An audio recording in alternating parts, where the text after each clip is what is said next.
घर घर का श्रृंगार, प्रेम सनातन। हिताय सर्वलोकानां निग्रहाय च दुष्कृतां धर्म संस्थापनार्थाय प्रणम्य परमेश्वर। सभी देशवासियों को सादर जय सीताराम। इस समय देश की जो स्थिति है, वैश्विक महामारी कोरोना के चलते, उसको देखते हुए हमने विचार किया, एक सामाजिक जीवन होने के नाते बार बार समीक्षा की जाती है। इस कोरोना नामक महामारी को देखते हुए हमारे देश के यशस्वी प्रधानमंत्री ने, सभी राज्यों के मुख्यमंत्री ने, सब लोगों ने बहुत प्रयास किया है। साथ ही जितने धार्मिक संगठन हैं, एनजीओ हैं, उन सब ने भी बहुत मदद की है। पर मदद के साथ में यह भी देखा जाता है कि एक वर्ग है जो आज परेशानी में है पर स्वाभिमानी भी है। तो जितनी संस्थाएं हैं वो लोग सेवा तो निरंतर कर ही रहे हैं, पर सेवा के साथ में कुछ लोग संकोच के कारण जरूरत होने पर भी, आजकल जो फोटो का, सेल्फी का जो दौर चला है, उसमें बहुत से लोग उन व्यवस्थाओं को नहीं लेते और कहीं न कहीं किनारे हो जाते हैं। मैं सभी देश के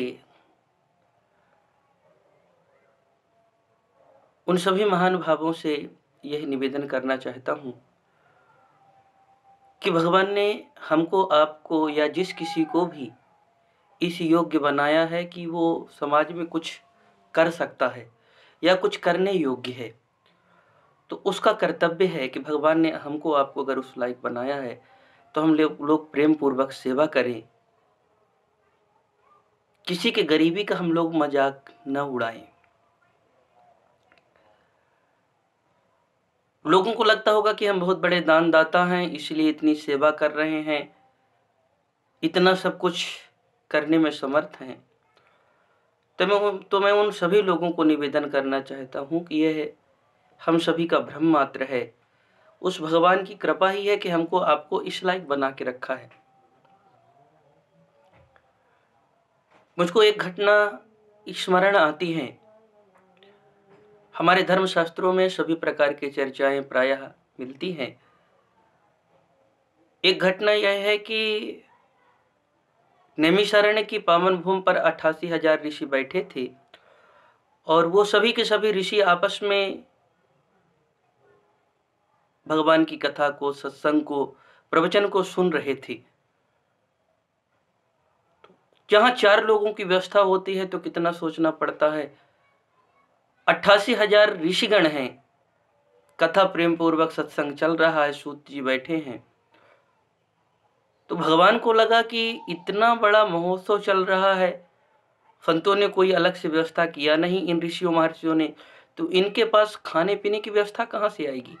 इसलिए उन्होंने एक तपस्वी का वेश बनाया, एक दंडी का वेश बनाकर भगवान पहुंचे और जाकर के भगवान ने पूछा, भैया इतना बड़ा कार्यक्रम चल रहा है, पर तुम लोगों ने खाने पीने की व्यवस्था कुछ किए हो कि नहीं? प्रसाद का कुछ न कुछ तो। सब संत मुस्कुराए और भगवान को बोले, लगता है कि आप वैष्णव नहीं हो, भगवान के भक्त नहीं हो, क्योंकि अगर आप भगवान के भक्त होते तो खाने और सोने की चिंता नहीं करती। भोजनाच्छादने चिंता वृथा कुर्वन्ति वैष्णवाः यो माम विशंभरो देवा सकिम दासानुपेक्षते। जो भोजन की और सोने की चिंता करता है वह वास्तव में वैष्णव नहीं है, क्योंकि जिसका भगवान विश्वंभर है, जो विश्व का भरण पोषण करता है, क्या अपने भक्त को वह भूखा मारेगा? आप भी शांति से बैठिए, प्रतीक्षा करिए, जब भोजन का समय आएगा, प्रसाद का समय आएगा, तो आपको भी प्रसाद मिलेगा। और आप सभी को विदित है कि वह नैमिषारण्य शौनकादि ऋषियों का जो सत्र है, आज प्रायः सभी पुराणों में, सभी धर्मशास्त्रों में गाया जाता है। इसी तरह एक घटना और है। एक बार महाराष्ट्र में अनावृष्टि के कारण अकाल पड़ गई, तो समर्थ गुरु रामदास जी ने शिवाजी को कहा कि आप जरा अन्य क्षेत्र खोल दो, ये प्रजा जो भूख के कारण मर रही है उसके जीवन की रक्षा हो जाए। शिवाजी ने अन्य क्षेत्र को खोल दिया, प्रजा भूखे मरने से बच गई। थोड़े दिन बाद वृष्टि हुई और जो प्रदेश की समस्या थी वह समाप्त हो गई। जो वह देश की सारी समस्याएं समाप्त हो गई, परंतु शिवाजी के मन में अभिमान आ गया कि मेरे द्वारा, मेरे कारण ही पूरी प्रजा जीवित है, मैं नहीं होता तो प्रजा मर गई होती। इस अभिमान को देख करके समर्थ गुरु जी को रहा नहीं गया और उन्होंने कहा, शिवा जरा एक हथौड़ा लेकर के आना। गुरुदेव की आज्ञा का पालन किया, शिवाजी हथौड़ा लेकर के आए और जैसे हथौड़ा लेकर के आए, सामने एक शिला पड़ी थी। समर्थ गुरु रामदास जी ने कहा, शिवा जरा इस चट्टान को तोड़ना। जैसे शिवाजी ने चट्टान को तोड़ा तो देखते क्या है कि चारों तरफ से शिला बंद थी और बंद होने के बाद जब टूटी तो उसमें के अंदर एक कीड़ा था और उस कीड़े के मुंह में एक चावल का दाना था, थोड़ा जल था।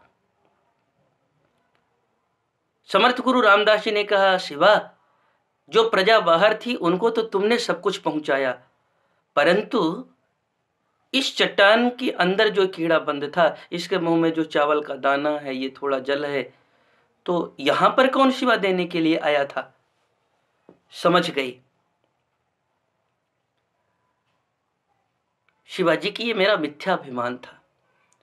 मैं पुनः सभी दर्शकों से, सभी देशवासियों से मैं निवेदन करना चाहता हूं कि ये हम सबका धर्म है, ये हम सबका कर्तव्य है। परहित सरिस धर्म नहीं भाई, पर पीड़ा सम नहीं अधमाई। ये सर्वोत्कृष्ट धर्म है।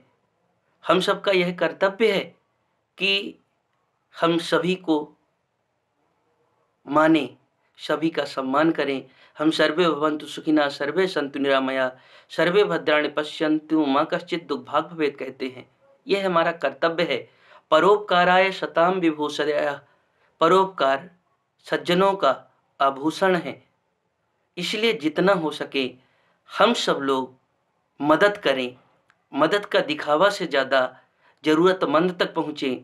भगवान ने जितना सामर्थ्य दिया है उन सामर्थ्य को लगा करके इस वैश्विक महामारी कोरोना जो संपूर्ण विश्व में फैली हुई है, सभी लोग प्रयास कर रहे हैं अपने अपने स्तर से, हम लोग भी करें और जितना हो सके उतना करें। रात भर रोया पड़ोसी भिन दबा के मर गया, लोग देखो आ गए हैं मुंह दिखाने के लिए। हमारे बगल में कोई भूखा सोता रहा, हमने उसको देखा नहीं। एक दवाई के बिना कोई मर गया, टेबलेट के बिना, हमने देखा नहीं। और फिर भी हम धार्मिक होने का दावा करें। तो एक बात हम सबको याद रखना चाहिए कि अंतरात्मा परमात्मा का निवास होता है और संसार में जितने प्राणी मात्र हैं, जितने मानव हैं, यह सब के सब कहीं ना कहीं उसी भगवान के पुत्र हैं, उसी भगवान के अंश हैं।